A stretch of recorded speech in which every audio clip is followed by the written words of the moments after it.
안녕하십니까. 팩트체크를 통한 폭발하기 왈가왈부의 유영호입니다. 홍광철입니다.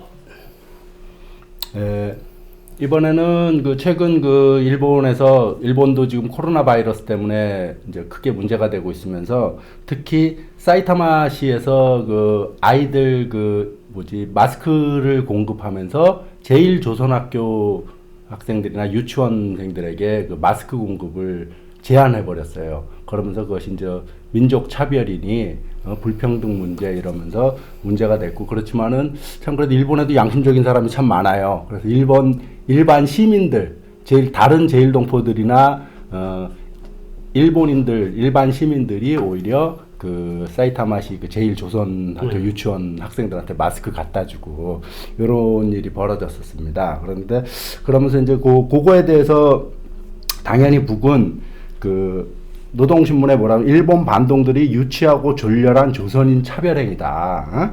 그러면서 그걸 비난하고 이런 일이 있었습니다. 그래서 이번 기회에 제일동포들에 대한 이야기와 그 다음에 제일동포들이 북으로 많이 갔자 약 10만 명 정도가 갔지 않습니까? 귀국동포라 그러죠. 네. 그런 거에 대해서 좀 간단히 이야기를 나눠보도록 하겠습니다. 먼저 이제 간단하게 현재 전 세계에 나가 있는 해외 동포는 약 500만이라고 합니다. 500만이고 그 중에서 제일동포가 한 100만 가까이 차지하고 있는 그런 상황이었는데, 특히 해방 직후에는 훨씬 강제징용, 징집이든 그다음에 돈벌이하러 일본으로 갔더니 해서 약 230만까지 있었어요. 최고 230만까지 있었다가 그 뒤에 이제 많이 줄고, 그렇지만 여전히 일본에 제일동포들이 상당히 많이 있습니다. 그래서 이제 제일동포들 북에서 59년도인가 처음으로 귀국선 타고, 네, 그렇죠. 59년도. 그러면서 그게 약 200회 정도 나갔었더라고요. 네. 200회 정도 가고 그랬었는데, 북에서 제일동포들의 삶이라 그래야 되나? 그건 좀 어떤가요? 직접 거기 강철 씨 같은 경우는 제일동포 출신들을 좀 접해 보셨어요? 거기서? 네, 우리 저 북에서 도망쳐 오기 전에 그때 우리 공장 생산 책임기사의 아바이가 제일동포거든요. 리순도라고. 제일동포입니다. 그 아바이 영점이야 생각이 이제는 일본에서 온 지도 한 40년 지났죠. 예? 그런데도 그분은 이 사고가 자본주의에 머물러 있는 그런 분입니다. 아, 그래요? 네. 그러니까 어느 정도로 그런가 하면, 그러니까 이 자본주의라는 게 미주의 놓고 말하는 게 아니고, 그러니까 노동자들 일하다 쉬지 않습니까? 쉬면 앉아 쉬죠, 우리는. 근데 그분은 뭐라 하면, 쇠도 삽쥐고 쉬라고. 그러거든요. 그런 분이었고. 근데 그분은 참 이렇게, 자기 주장이 확실합니다, 그분은.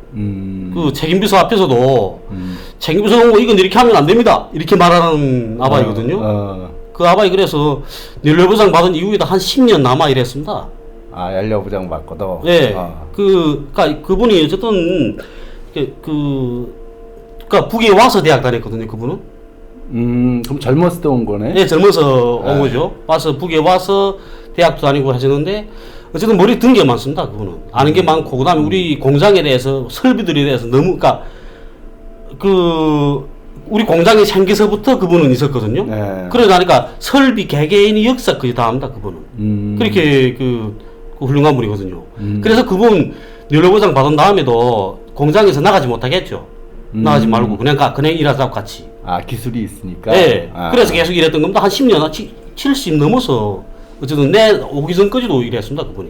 북에서는 이제 물론 저는 이제 영화로만 접했으니까. 근데 영화 보다 보니까 연료보장, 여기로 따지면 정년퇴임이죠. 네, 60. 정년퇴임하고도 일하는 사람들이 많더라고요. 네. 그러니까 그건 공장에서 나가지 말라고 자꾸 붙잡는 겁니다. 자신이 안 나가려고 그러면 안 나갈 수 있는 거예요? 혹시? 예, 그러니까 공장에서 붙들면 안 나가는 거죠. 공장에서는 안 붙드는데 자기는 있고 싶어. 그런 사람도 있을 거 아니에요? 아, 그렇지. 그런 사람, 그러자면 또 기술이 있어야죠. 다른 사람, 그분이 잘해야 다른 사람도 들어올 거 아닙니까? 그리고 또, 우리 친구, 박상철이 한 애가 친구가 있었거든요. 박씨 맞든지 성은 잘, 그런데 이름이 저는 상철입니다, 그렇지. 이제는 시일이 나도 오래 지나다니까 기억이 잘 안 나는데 저는 상철이거든요 이름이. 걔네 그 아버지가 그 유뭉입니다. 아 그래요? 예. 제일동포인데 걔도. 제일동포인데 걔들은 이게 북에 들어와서 났죠. 근데 그 그러니까 북한이라는 북쪽 영화. 예? 북쪽 영화 보게 되면 철산봉이 아들이라는 그런 영화가 있거든요. 철산봉이 아들이 제일동포 관련된 네. 영화예요. 그 사람이 그 원행입니다. 그 친구 우리 그 상철이네 아버지가 대형차 운전수였거든요. 무산강산에 3부자 운전수 하게 되면 다 알죠 사람들이. 근데 지금은 그러니까 그 처음에 와서 대형차 운전수들 다 했고 그 아버지하고 그러니까 그 아들들 삼형제가 다. 그랬는데 그러니까 사부자네. 근데 그렇게 대형차 운전수 했는데 그러다 아버지 영웅이 됐습니다. 노력영웅. 아버지는 노력영웅이고 그 다음에 둘째가 어느 공장 초급당비사거든요. 둘째는. 셋째는 뭐 하든지 잘 모르겠는데 저는 첫째와 둘째는 내 많이 봤으니까 그분들은 그렇게 합니다. 그러니까 2000년대 초반이죠. 그러니까 뭐 한 20년 지났으니까 또 더 늘어나긴 했겠지만은 그 자료 보다 보니까 제일동포가 한 10만 명 정도 갔었잖아요. 네. 그 60년대에 한 10만 명 정도 갔고 그 10만 명 중에서 노령영웅이 29명 나왔다 그러더라고요. 네, 네. 그게 뭐 어느 정도 많이 나온 건지 적게 나온 건지 저는 뭐 알 수 없고. 그러니까 많이 나온 거죠. 북에 영웅이 그렇게 많지 않거든요. 그러니까 예를 들면 10만 명 중에 29명이 나왔다는 예. 거는 그게 뭐 빈도수라 그래야 되나 그 확률 크로스 그 한글로 놓고 봐도 많은 겁니다. 그 얘기는 노령영웅이 이렇게 많이 나왔다는 소리는 거기서도 제일동포라고 해서 특별히 차별이 그거 안 합니다. 우리 내 잘 알고 있는 그분 같은 경우에는 내 형님이 맺거든요. 형님이라 하던 분인데 그분은 그분이 매부는 군보안서 호안과장입니다. 호안과장 군보안서에서 그분은 제일동포거든요. 제일동포인데도 사법기관에 다 들어갑니다.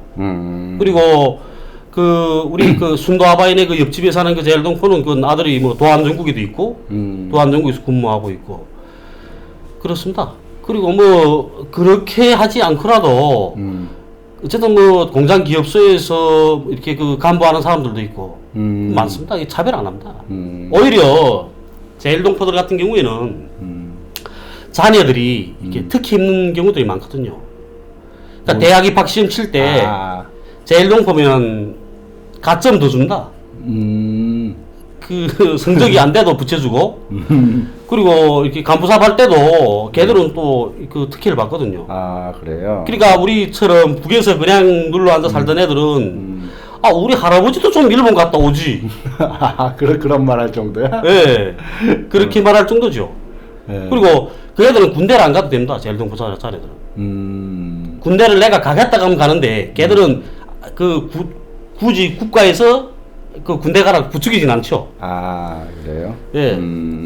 그 제일동포 관련된 거는 어쨌든 일본에서 제일동 해방 이후부터 그 귀국선이죠. 그러니까 1959년도 귀국선, 그러니까 제일동포 북송 사업이 일어나기 전까지의 과정은 그 한덕수가 총련 의장이 초대 의장이었잖아요. 한덕수를 원형 인물로 해서 만든 영화가 있더라고요. 동해의 노래라고. 있습니다. 한덕수에서 이제 제일동포들이 어떻게 일본에서 차별받고 어떻게 그 과정에서 또 여기서는 민족학교라 그러죠. 조선학교들을 이렇게 만들어내는 과정들 이런 것들이 상당히 어떻든 그 역사적인 그거에 의해서 영화로 만든 게 하나 있더라고요.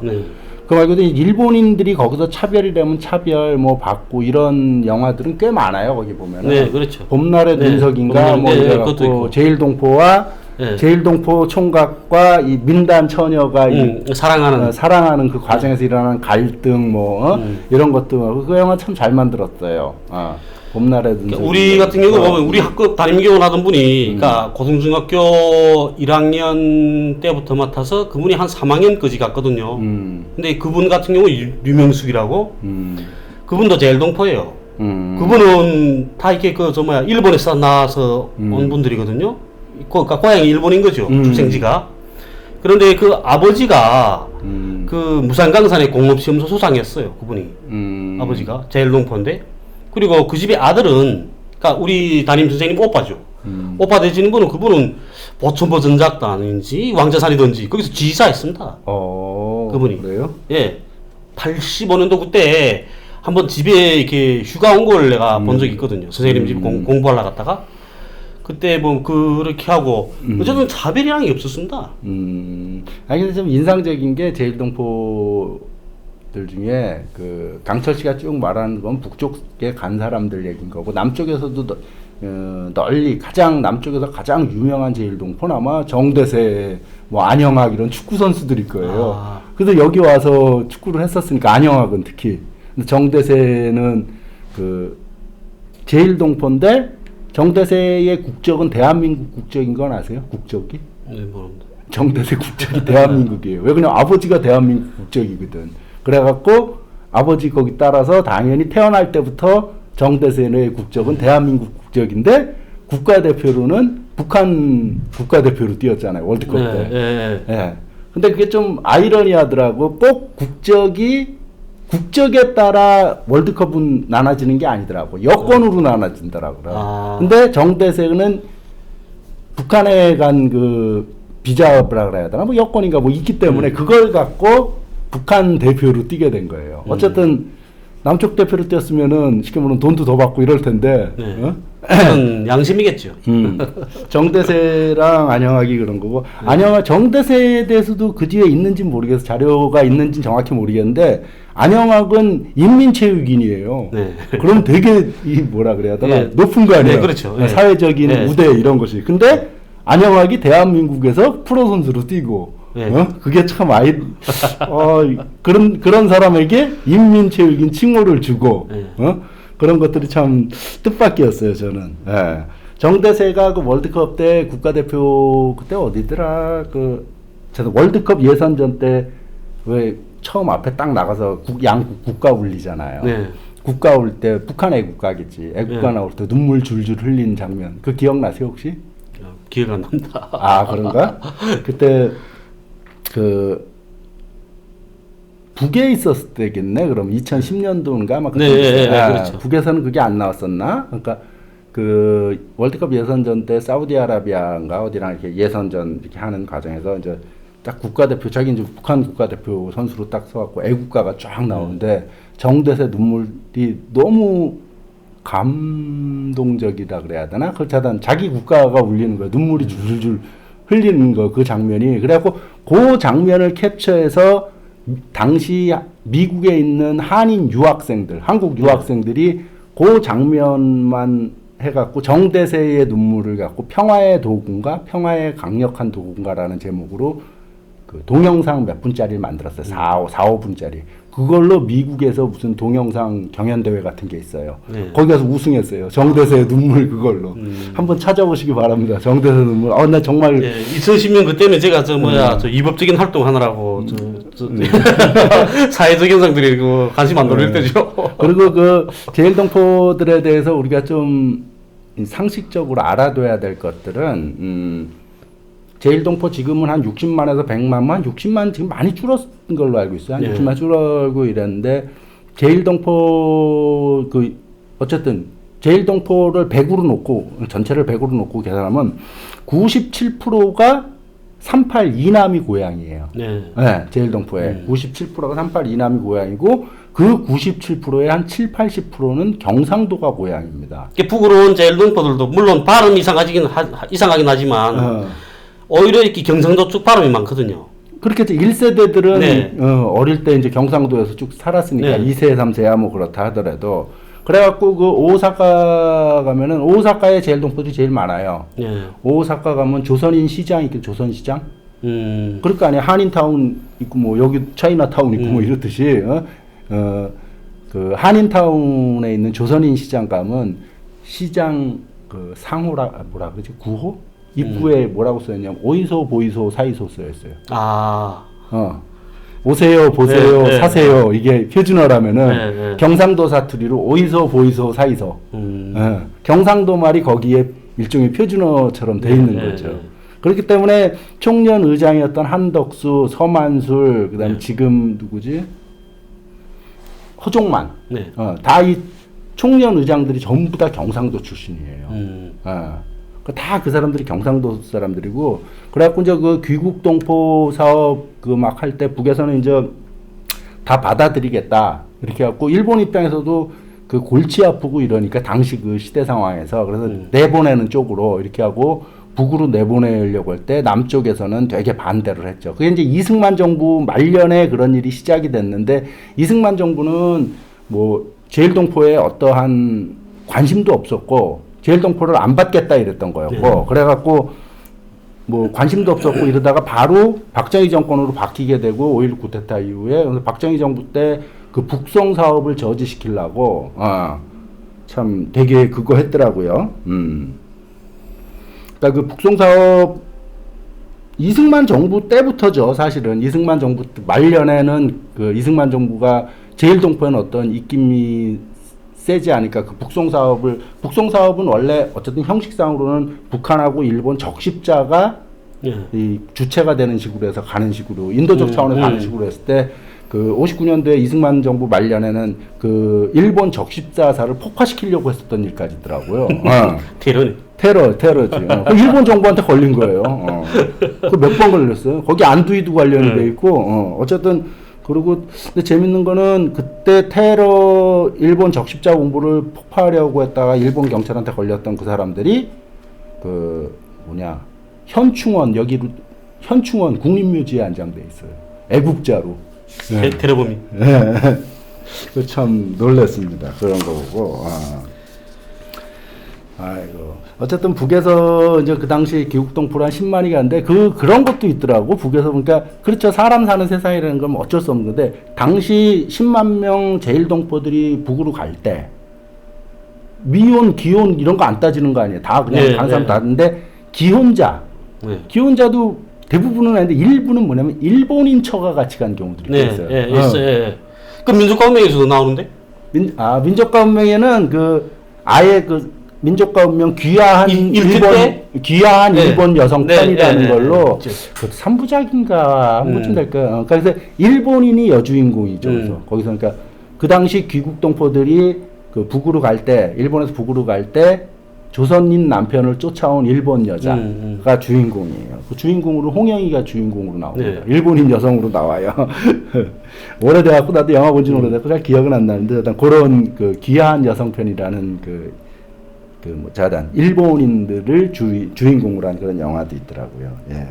그리고 북에서 저 교육 장학금, 교육 원조비 그런 것도 해마다 보내고 있죠. 해마다 50 그 아까 그 동해의 노래라는 그 노래도 자세히 나오고 그 동해의 노래라는 영화에서도 자세히 나오고 또 그 여기서 만든 그 김명준 감독이 만든 그 우리 학교라는 영화에서도 그게 잘 나와요. 예.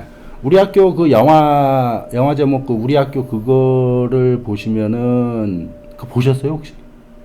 우리 학교? 그래. 여기 남쪽 그 감독이 이제 그 홋카이도 제일조선인 학교 가서 쭉 그 찍은 필름으로 만든 건데 그 우리 학교 영화를 보면은 아까 예를 들면 정대세가 이해가 돼요.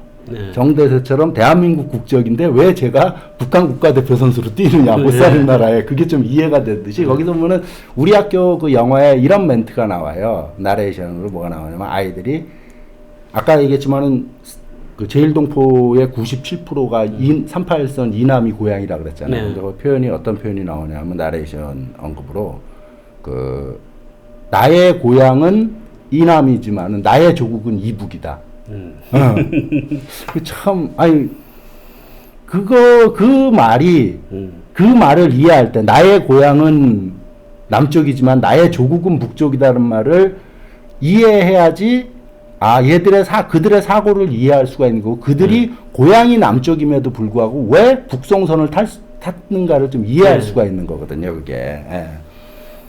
어쨌든 그 영화 우리 학교나 그 제일동포를 그린 영화들을 차별 그린 것들은 많아요. 영화 박치기라는 일본 감독이 만든 영화가 있어요. 일본인 감독이 만든 박치기라는 영화가 2004년도 맞을 겁니다. 그때 만들어진 영화인데 일본 영화죠. 여기에서도 상영했어요. 잠깐.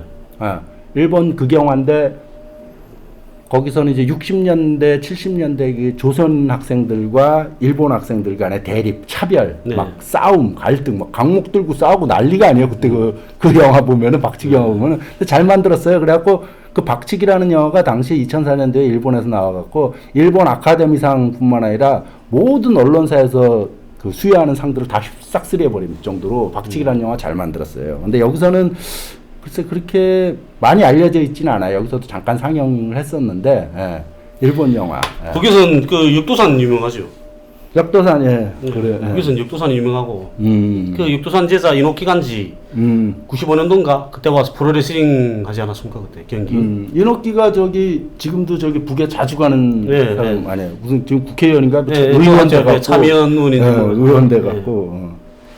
그 일본 정치인, 지금은 정치인이죠. 일본 네. 정치인 중엔 뭐 되게 친북파라고 알려져 있는 네. 사람 중에 하나죠. 이노키가. 아, 이노키가 역도산 제자예요? 네. 그래서 북에 대해서 그렇게 네. 우호적인가? 역도산 저 살아계실 때 그분이 그 김일성 수한테 포드 승용차도 대 선물했죠. 캐딜락인가 뭐 준 거 아닌가? 포드인 것 같은데. 포드인가 뭐. 어쨌든 승용차 줬다는 거 있어요. 선물했어요. 거의 그래 뭐 그게 지금 저 금수산 기능궁전에 있는 차 그 차 할걸 아마? 그거 저기에 있지 않아요? 난 뭐 직접 본 건 아닌데 들은 말인데 네. 묘양산에 있나? 묘양산 묘양산에 가서 만나. 어쨌든 어느 기능관인가 어디 거기 있습니다. 거기 묘양산 그 묘양산에 국제 관람관인가? 네, 친선전은 관람관. 친선. 맞다. 묘양산인 것 같다. 묘양산에 당시 거기 북의 최고 지도자들한테 보낸 네. 선물들은 다 거기에 있는 거 아니에요? 육두산 딸 또 조선체육위원회 부위원장이죠. 아 그래요? 네. 몰랐었네. 육두산 딸이 있습니다 북에. 아 딸은 북에 있어요. 네, 원래 그 사람 한남도 출신이거든요. 북청이었나 어디 그쪽현이 리온이었나 그쪽현이 출신입니다. 역도산이요? 예. 딸이 내 역도산이 그 승용차 보낼 때는 그 현지 지도할 때 조금이라도 편안하라고 네. 보냈다 그런 얘기는 들었는데 딸이 있다는 얘기는 오늘 처음 알았네요. 최근에 부위원장했습니다. 그분. 이젠 다 물러섰겠죠. 그렇죠. 나이가 많으니까. 예. 또 뭐 제일동포에 대해서 어쨌든 제일동포 우리가 뭐 여기서 이렇게 얘기하는 거는 잠깐이고 사실 이렇게 스쳐 지나가듯이밖에 얘기할 수가 없는 거고 좀 뭐 자료를 보시는 게 제일 좋고 여기 보시는 분들도 이제 좀 검색해 보면 그 자료들이 뭐 이렇게 책으로 두껍게 부담스럽지 않고 얄팍한 자료들도 꽤 있으니까 요즘 인터넷 시대에 자료들 보시면 좋고 아까 말한 그 영화 동해의 노래 그다음에 봄날의 눈석이 이런 것들 은비녀 이런 이제 북에서 만들어진 영화나 또 그거 말고도 남쪽에서 만들어진 남쪽이나 이 자본주의 국가에서 만든 일본에서 만든 아까 박치기 남쪽에서 만든 우리 학교 뭐 60만 번의 트라이 그라운드의 이방인 이렇게 해갖고 제일동포들을 다룬 영화들이 많아요. 예, 그래서 그런 것들 좀 보시면은 좀 제일동포의 삶들을 이해하는데 도움이 많이 될 겁니다. 예, 또 뭐 저 같은 경우에는 뭐 이런 생각도 한다. 이렇게 북에서는 정말 해방 이후에, 그러니까 전쟁이 끝난 이후에도 그렇게 어렵고 힘들 때에도 예, 그 고난행군 시기에도 일본에 살고 있는 제일동포들을 위해서 교육 원조비를 보내고 예? 장학금을 보내고 했거든요. 그런데 우리 남한에서도 남쪽에서도 예? 그러니까 일본에 사는 그런 우리 그 동포들을 우리 민족 구성원이 한 사람으로서 예? 그만한 똑같은 대우를 해주고 그들의 이익을 위해서 국가가 나서서 예? 뛰어야 된다고 생각합니다. 그렇죠. 그러니까 이번에 그 사이타마시에서 그 마스크 물론 하나의 작은 사건이라면 사건인데 마스크 지급 안 한 것 같고 여기 많은 시민사회에서도 분노하고 막 이러는데 이런 것들을 시민사회에서 분노로 끝나야 되는 문제가 아니라 국가적으로 그렇죠. 해야 되는 건데 그 사람들이 조선학교 학생들이 북을 내 조국이라 한다. 이게 문제가 아니고 네? 그 사람들이 남도 내 조국이라 한다. 내 조국이라고 남쪽도 내 조국이라고 부를 수 있을 정도로 국가가 그 사람들이 이익을 위해서 뛰어야 되는 겁니다. 그렇죠. 57년도에 처음으로 북한에서 2억 2천만 엔인가 뭐 이렇게 교육 원조비를 근데 그때 당시면 57년도면은 그 당시 상황을 생각해 봐야 돼요. 그러면 전쟁 끝나고 정의복구 건설할 때 4년 뒤거든요. 4년 뒤. 그러니까 그 클라크가 100년이 지나도 복구하기 어려울 것이다. 이랬던 나라에서 지금 4년 뒤에 제일동포들한테 교육 원조비 액수를 떠나서 어쨌든 줬던 그 교육 원조비 들어온 것이 얼마나 그 당시 제일동포들한테는 진짜 그렇죠. 감동이었겠어요. 그러니까 영화 우리 학교에서도 그 1세대 제일동포 1세대들이 그 당시 교육원조비 받은 그 감정을 잊지 못하고 있더라고. 뭐 대단하고 그래서 근데 뭐 일본에서 노래 제목도 있는데 무슨 그 노래도 있는데 꿈에도 생각 못했던 돈이 왔습니다. 나라에서 돈을 보낼 줄은. 네, 그런 노래 있죠. 그런 노래 있어요. 근데 이게 그 제일동포들의 그때의 감정을 참 잘 표현한 것 같아요. 어쨌든 그 당시 그리고 좀 전에 강철 씨도 말했듯이 그 고난의 행군 90년대 고난의 행군 시기에도 꾸준히 그 제일동포들에게 보내드신 게 정성인 거거든요. 액수도 액수지만은 그렇죠. 정성이고 이런 것이 그러니까 언제나 잊지 않고 있는다. 이게 중요한 겁니다. 그런 것 같아요. 당시 이승만 정권 때 이제 그 57년도에 북에서 처음으로 그 교육원조비가 갔다 그랬잖아요. 그래서 이제 민단에서 난리가 났어요. 이승만 정부 쪽에다가 왜 우리는 안 보내주냐. 이승만 정부가 보냈는데 그게 10분의 1도 안 돼요. 당시 북에서 보낸 거. 껌값 보냈나? 참 그런 거면. 그러니까 이승만 정부가 초기부터 민단이 지금의 민단하고는 다른 겁니다. 당시에는 그러니까 물론 사회주의를 지향하지 않았을 뿐이지 그 당시 초기 민단은 그 민단이 곧 친 이승만은 아니었거든. 그러면서 이승만이 그 50 몇 년도더라. 어쨌든 그때 일본에 간 적이 있어요. 일본에 갔을 때 민단 단장하고도 면담도 안 하고 민단에서 이승만 환영대회를 조직했는데 거기에도 참석 안 해요. 그런 일이 있었어요. 참. 그러니까 그 이승만 정권에서 제일동포를 무시해버린 거지. 액수를 떠나서 어떤 그런 것 같아요. 사람 관심이고 정성이고 저 사람이 나에게 대해서 관심이 있다라는 느낌. 인간관계에서도 그렇듯이. 그렇습니다.